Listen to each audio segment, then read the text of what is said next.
你好，欢迎走进今天的共读时光。今天继续为大家朗读林清玄的散文，题目是《1000支银针》。一位乡下的小朋友告诉我一个有趣的童话故事，是我从未听说过的。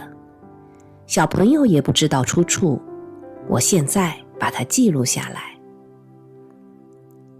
从前有个国王，他有7个女儿，7位公主各有1000支用来整理她们头发的扣针，每一支都是镶有钻石且非常纤细的银针，扣在梳好的头发上，就好像闪亮的银河上缀满了星星。有一天早晨，大公主梳头的时候，发现银针只有999支，有一支不见了，她困惑烦恼不已。但她自私地打开2公主的针箱，悄悄地取出一支针。2公主也因为少了一支银针，而从3公主那里偷了一支。3公主也很为难地偷了4公主的针，4公主偷了5公主的，5公主偷了6公主的，6公主也偷了7公主的，最后被连累的是7公主。正好第2天，国王有贵宾要从远方来，7公主因为少了一支银针，剩下一把头发无法扣住，她一整天都焦急地跟侍女在找银针，甚至说，假如有人找到我的银针，我就嫁给他。窗外的小树枝听见了，伸进来说，用我的树枝做你的银针吧。但是树枝过硬，头发会竖起来。山中的泉水听见了，用它冻结的冰块说，用这冰做银针吧。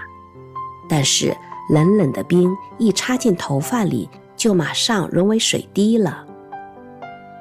天上的月亮听见了，说，用我银色的光线做你的银针吧。但是月光的银线太柔软了，扣不起头发。7公主无可奈何地叹息说，啊，明天有贵宾要来嘞。第2天，从远方来的贵宾原来是一位王子，王子手里拿着一支银针。他说，淘气的小鸟在我狩猎的帽子里筑了巢，我发现里面有一只雕有桂城花纹的发针，是不是其中一位公主的？6位公主都吵闹及焦急起来，知道那一支银针是自己失落的，可是她们的头发都用1000支银针梳得像银河一样美丽。啊，那是我掉的银针。躲在屋里的7公主急忙跑出来说。可是王子非但没有还7公主银针，还出神地吻了她。7公主为梳里的长发滴溜溜地垂到脚跟而发亮着。这个故事的结局就像所有美丽的童话一样，王子和公主从此过着幸福快乐的生活。听这个故事是在乡下的庭前，出自一位小学女生的口中。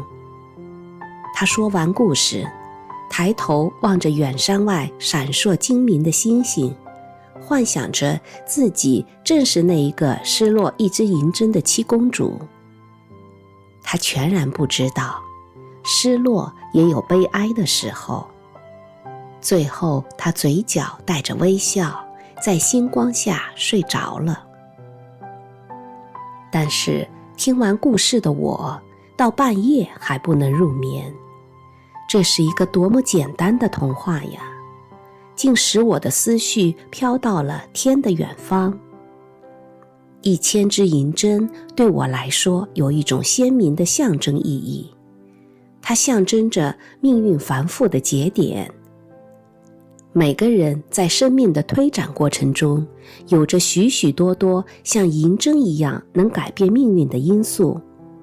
它有时是那样细小，连窗外的树、山中的泉、天上的月亮都帮不上忙，但是却改变了一个人的一生。原来拥有1000只银针的公主，并不能保证比失落了银针的公主拥有更好的命运。银针的失落与命运的错失本来是具有悲剧感的，但是因为命运小鸟的穿梭，悲剧变成了喜剧。我相信每个人都有过类似的经验。再想到生命的失落，当然万劫不复的大失落在人间不是没有，然而像银针那么微小的失落，从大的观点来看，总是有补偿的。我一直不肯相信生命中有永远的失落，永远的失落只有在自暴自弃的人身上才能找到。我很喜欢培根说的，人们没有哭便不会有笑，小孩一生下来便有哭的本领，后来才学会笑。一个人不先了解悲哀，便不会了解快乐。失落也是如此，人没有失落，就不能体会获得的真切的快乐。尼采所言，快乐之泉喷得太满，常常冲倒想盛满的白杯子，也是这个道理。这样想时，对生命的事，对情爱的观点，也就能云淡风轻，处之泰然了。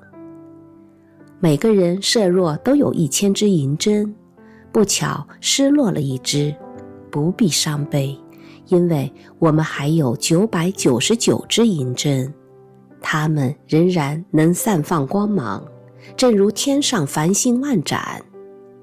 有时雨天少了一颗，其他的还是会为我们放光。我是环佩叮当，感谢您一同度过今天的共读时光，咱们下期继续。